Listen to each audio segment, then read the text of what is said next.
Welcome back everybody to day 3 on the Disney Fantasy and our first day at a port of call here in Cozumel, Mexico. We're going on an excursion based around the Mexican holiday Dia de los Muertos, which celebrates the life of lost loved ones. And after that, we'll get to relax at a beach before returning to the ship for an evening of your regularly scheduled cruise programming. Why don't you guys come along? Let's go make some memories together. Over to the left over here, you can actually see Cozumel, which is a little island off of the mainland of Mexico. If you go all the way out this way, you can actually see the mainland way out there. At least I think that's the mainland. It was actually raining earlier this morning as we were pulling in, so not only did we get to see a really big rainbow right outside of our veranda, but we got to see a double rainbow. Stopped in Cove Cafe before breakfast to grab my iced coffee for the morning, and I love that the lounge has so many pictures of Walt. I often say that there's not a lot of Walt in Walt Disney World, so it's good to see that the cruise line has an entire lounge dedicated to him, kind of like the Riviera Resort. Because a lot of the ship is actually already ashore, Cabanas is kind of quiet this morning. Yeah, every time we've come in here, it's been very chaotic, so it's nice having it to be a little less crazy. I'm sorry I haven't been able to show you guys exactly what's on the buffet spread. Like, I'll show you guys like what we get on our plates. It's just too hectic to go up there and like try and film everything. All right, breakfast is all wrapped up. No churro Mickey waffles this morning, but we did get to have mini waffles and French toast. Now it's time to check in for our excursion. We are gonna head downstairs to Enchanted Garden, where we had dinner last night. When you guys get to your meeting point, have your Key to the World card ready. They're gonna give you a sticker that you're going to wear on your shirt to denote that you are part of that party. And double check to make sure you guys have your government issued ID, again, passport or driver's license, because you are going to want to get back on the ship and you can't without it.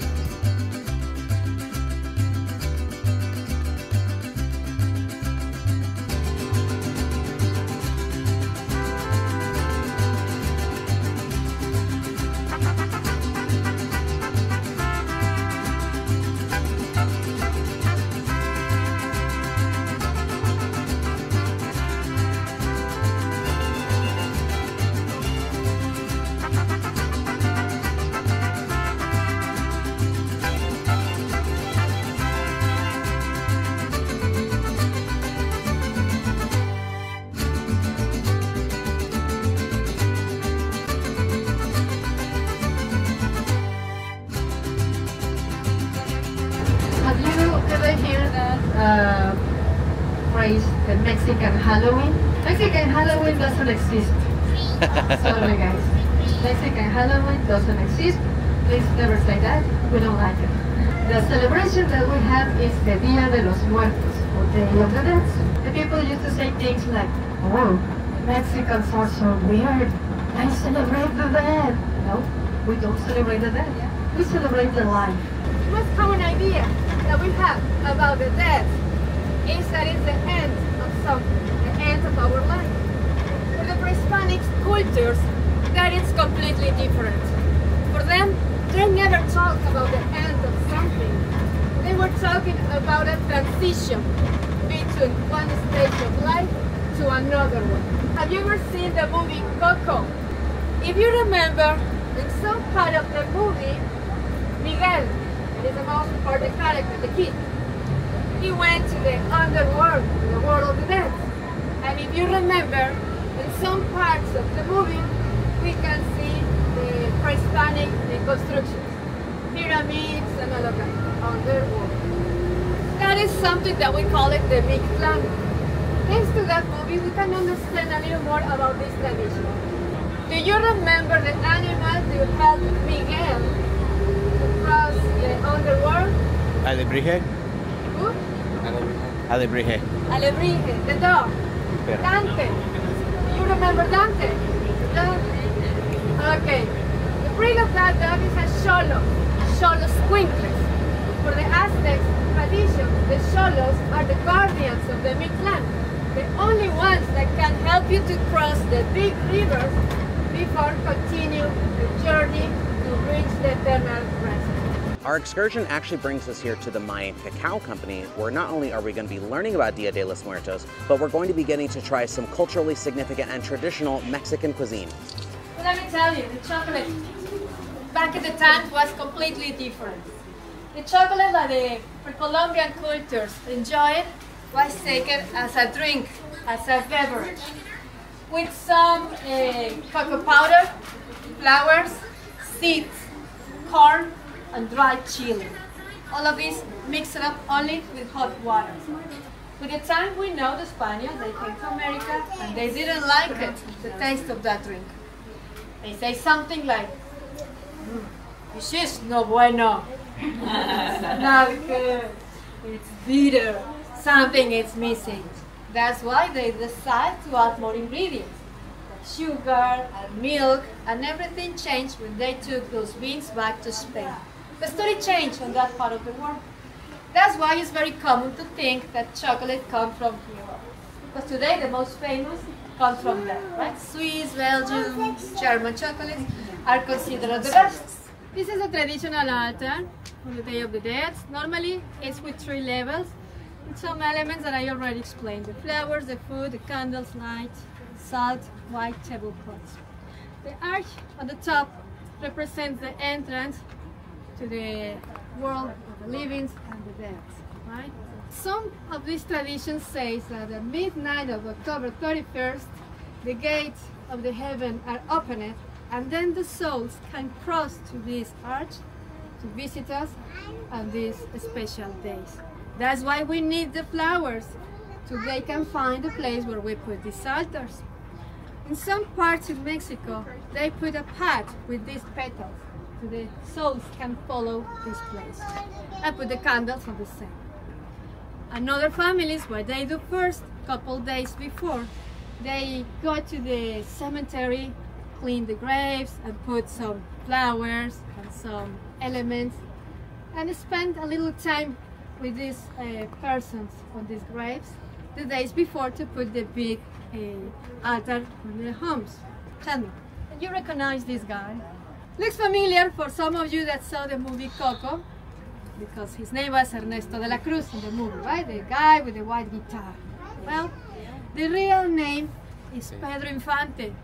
Pedro Infante is one of the most famous Mexican actors and singers for the TV movies, the black and white movies. Thanks to Pedro Infante and Jorge Negrete, well, Disney Pixar created that character, Ernesto de la Cruz, and now it's very popular for the movies. This is a fresh corn tortilla with mole. Cheers.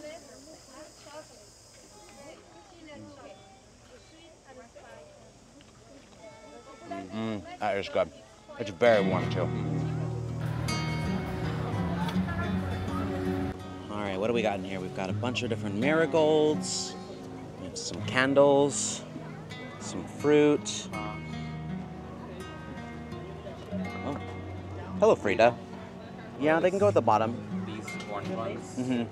I trust you to do all the decorating. I feel like you know what you're doing.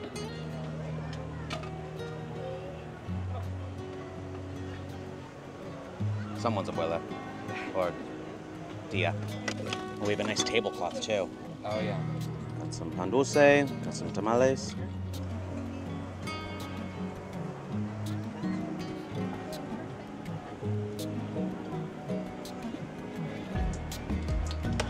Uh-oh, tia. Oh, Frida. Little baggies full of beans and rice. I think it's beautiful. You did a really good job. I think it came out really nice.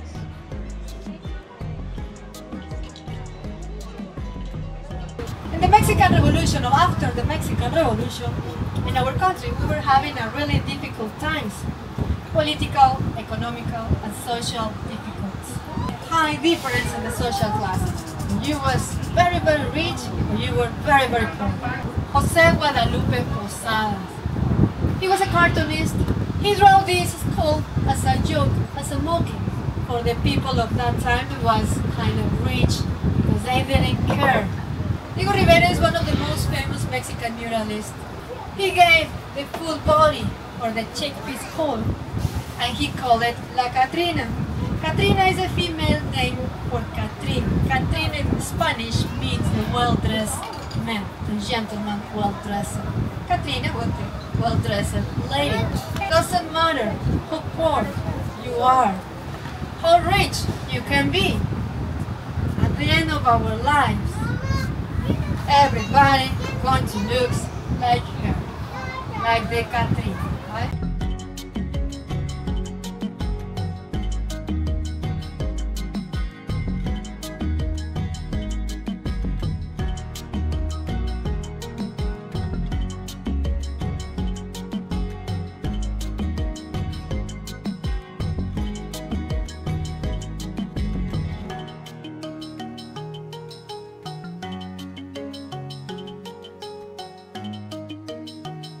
So on this cruise, I really wanted to do something culturally significant, and I'm really glad we came and did this tour. Yeah.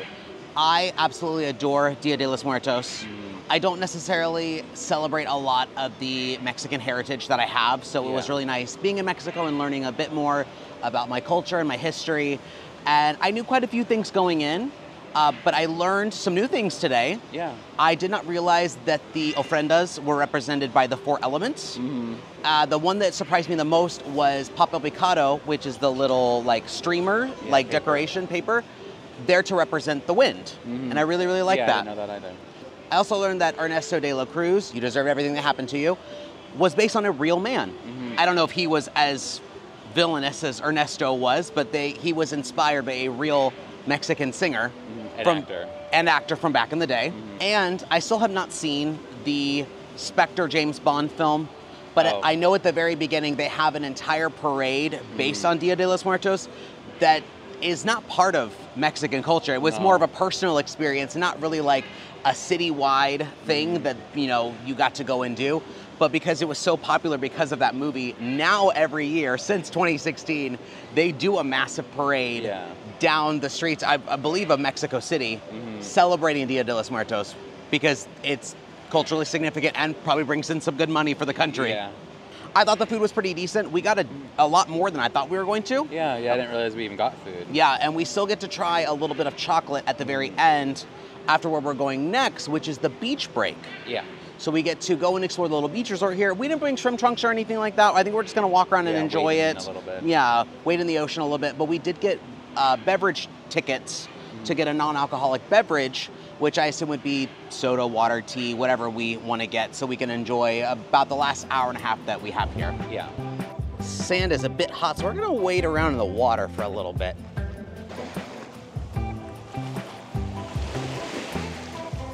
Oh, that feels good. A little cold, but that feels really nice. Kind of regret not bringing my swimsuit to enjoy the ocean a little bit more, but there's other beach locations we'll get to go do.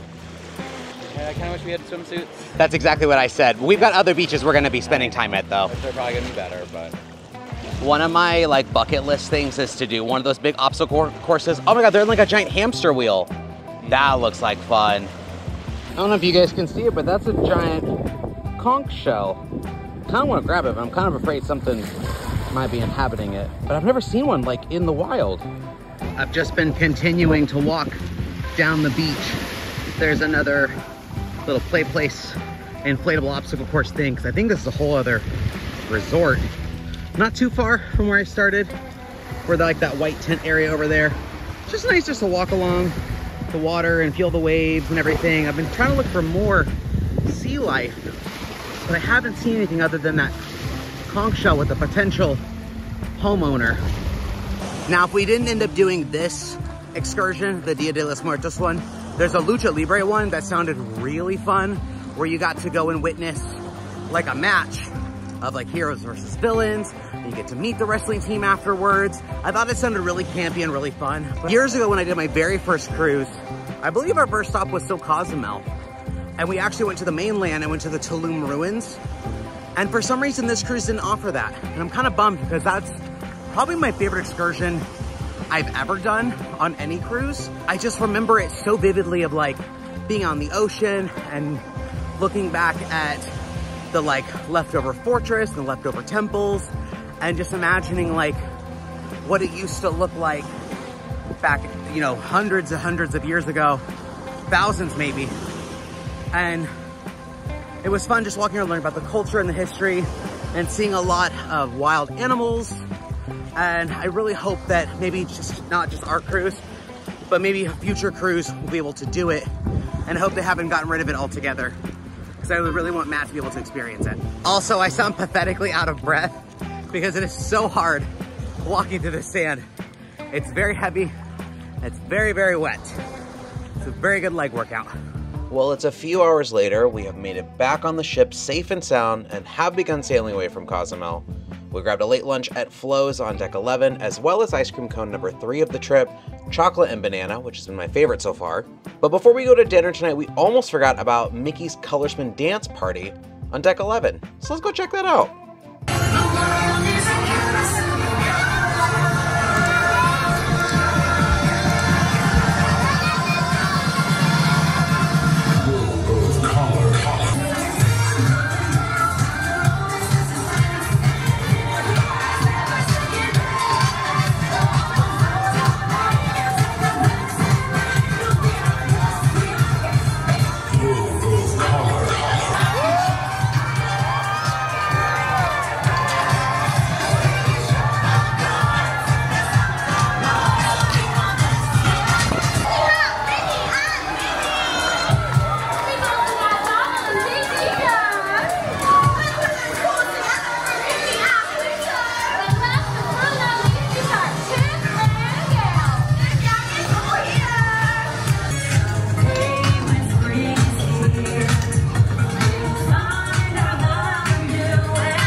I'm so glad that I remembered that that show was on our schedule for tonight. Yeah. It's very cute. It was very cute, yeah. I love that each little character got their moment to like shine and dance, and the remixes were fun. Very much geared towards children. Yeah, for sure. There is only one showing of it though, and it is between your dinners. But even so, I didn't see a whole lot of people there. No, a lot of people didn't go. A lot of people were up towards like the front where you possibly could be, like to get a really good view like we had. Yeah. But if you were to be up on deck 12 or even just a couple feet back, I still think there was plenty of room. Yeah. Well, speaking of dinner, we are about to head down to Royal Court for our third and final restaurant of our rotational dining. The whole restaurant is dedicated to classic Disney princesses, and we are huge Disney princess fans, so I'm really excited to see just what's all in there and what the menu is for tonight. Like I said, Royal Court is dedicated to those classic Disney princesses. You can find beautiful mosaic art of them scattered around the restaurant, as well as emblems and motifs like Cinderella's pumpkin carriage. As with every dinner, we have chosen not to film during dinner as to not to annoy our neighbors, so here are our thoughts. Tonight's dinner was very French-inspired, which makes sense for a Disney princess. Yeah. Easily our heaviest meal Yeah, we've really had was. so far. For our bread service, we had the warm French country bread with olive spread, and I actually really enjoyed this. Very simple. If you like French bread, that's literally what we had served to us. I normally don't like olives, but an olive tapenade was nice with it. It's okay. I don't like olives, so Oh. I tried to like shake it, as much off as I could. I thought they were good. For my appetizer, I had the breaded and deep-fried brie with orange and cranberry chutney. And I had Gaston's escargot gratiné, herb marinated snails with finely chopped mushrooms topped with garlic butter. I actually had a hard time picking what appetizer I wanted at the very beginning, but I'm so glad that I went with the brie. Yeah, I it's forgot so how good it is. I've had it before, and I was like, oh, maybe deep-fried cheese would be too much, and it wasn't. But I really liked the chutney that came with it. Brie is kind of a soft, kind of sweet cheese to begin with, so it just kind of added to its sweetness. How did you feel about your escargot? You've had the escargot before. I have. It was actually what I got on the Magic, and it was honestly better than I even remember it. Oh. Which I remembered it very highly. Yeah? But yeah, it's nice and like earthy, but still like obviously buttery and like herby, which is really nice. You were alone in that one. I believe I've tried escargot before. I'm usually bothered by textures with foods. It's one of those. Yeah. Can't really do it. I'm sure that they're delicious. Yeah, I was gonna say, my mom didn't want to get it because it had mushrooms, but even like she Oh, yeah, the mushrooms tried too. it and she's like, oh, that's actually pretty good. Yeah. It was so funny because Larson, our server, first of all, Larson and Barbara are continuing to do wonderful. I have really enjoyed their company over the last 3 nights, and it's been really nice engaging with them and having fun and talking with them, and I feel like we're getting closer as each night goes on. And I think Larson's getting comfortable with us because he literally, without even asking, brought us a second platter. We didn't even touch the first one yet. know. Brought us a second platter of the brie and the escargot. He goes, I really want you to like these. And I wanted to be like, we already know we like know, them. these are like my But thank you favorites. for bringing us another one because I'm going to eat it. For my soup, I had the French onion soup with Gruyere cheese crouton. And I also had the red wine Bosque pear salad, arugula, sliced red onion, and crispy lardons dressed with a sherry wine dressing and served with a red wine poached Bosque pear. I got the potage parmentier, which is leek and potato soup. I feel like every time I order French onion soup, I feel like I'm trying to convince myself that I like it because I like all the ingredients in it. That wasn't the case tonight. I really liked it. It was a pretty good one. pretty perfect. It's just a lot of bread and cheese and soup and onions, and again, what could go wrong? Normally I don't find it that delicious, but for some reason I absolutely loved it. Very heavy though. We are Yes, continuing with the very heavy heavy. theme. Fried cheese, bread and cheese and soup. We're gonna get heavier, just wait. But I did have a salad tonight because I'm trying to introduce a vegetable into my daily cuisine of deck pizza and fried cheese. This salad was okay. It was very acidic. That red wine vinaigrette was so sharp that I honestly could barely finish it because I just felt like my mouth was just tingly because it was Yeah. so dressing heavy. So I didn't try it, but I could smell it. It was good, but yeah, a little bit more than halfway through, I kind of felt like tapping out. And I thought my soup was so good. And I remember it being so good too, because I think it might have been the first time I ever had leeks Okay. in a soup.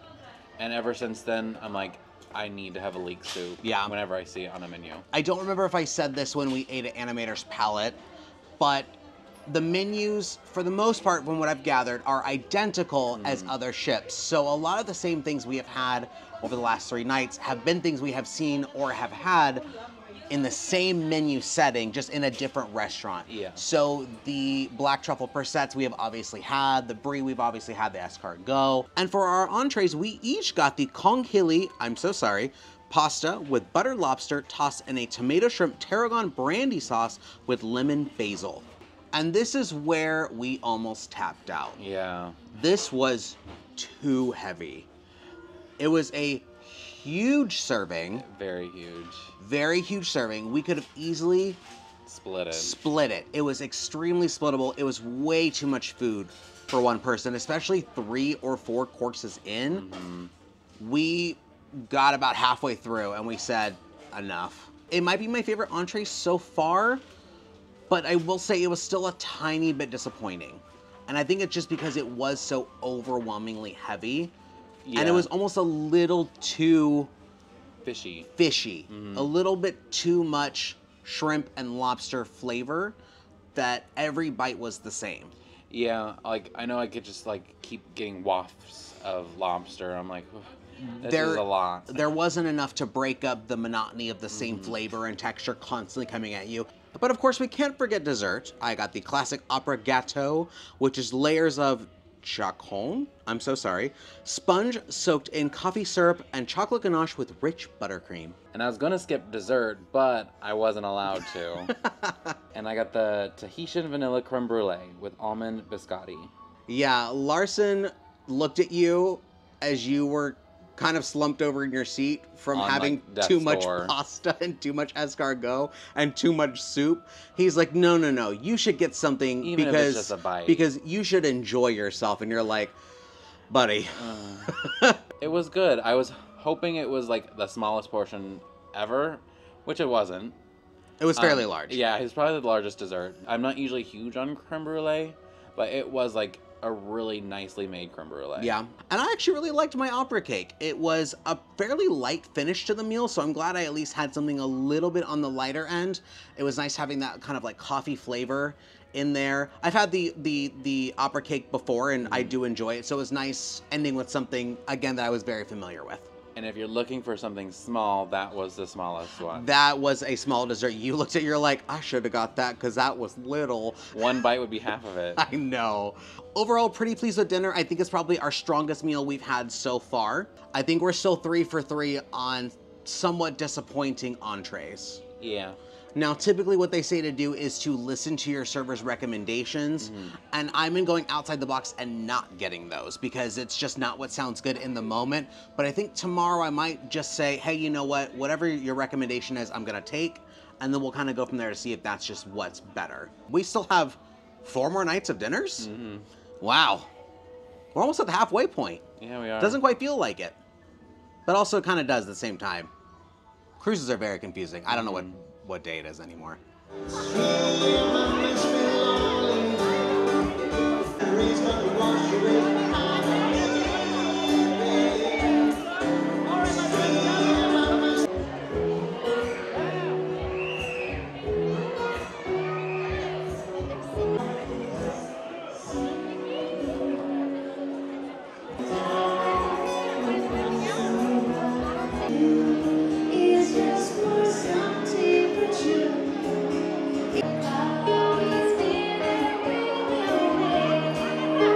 Where are we going? I'll follow you guys. Let's go.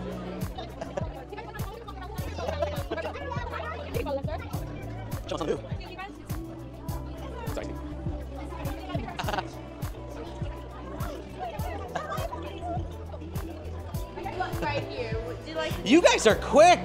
I'm breaking a sweat over here. Oh my gosh. They did have a long nap this earlier today and lots of energizing acorns. Well, it's so good to see you guys. You know, I smelled mischief a mile away, and I knew.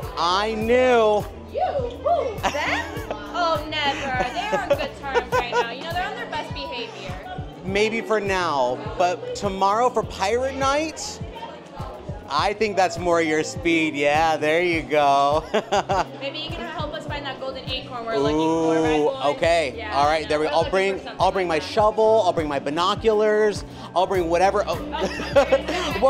well, hey, you have to help out somehow. It can't just be us two. Hey, if you sit it out, it's just Chip and I. It's just Chip and I then. See? Right? Oh, we'll find it, right, bud? We'll find it. You guys will find it. I believe in it. I believe in it. Okay, only if you help will we split it. Okay? Sounds good. I like that idea. And we have I think it's a heart. Maybe it's a sail. I'm thinking maybe it's like a stingray. Yeah, maybe the chocolates are supposed to be something. I don't know. I feel like we've been playing the mystery game every night.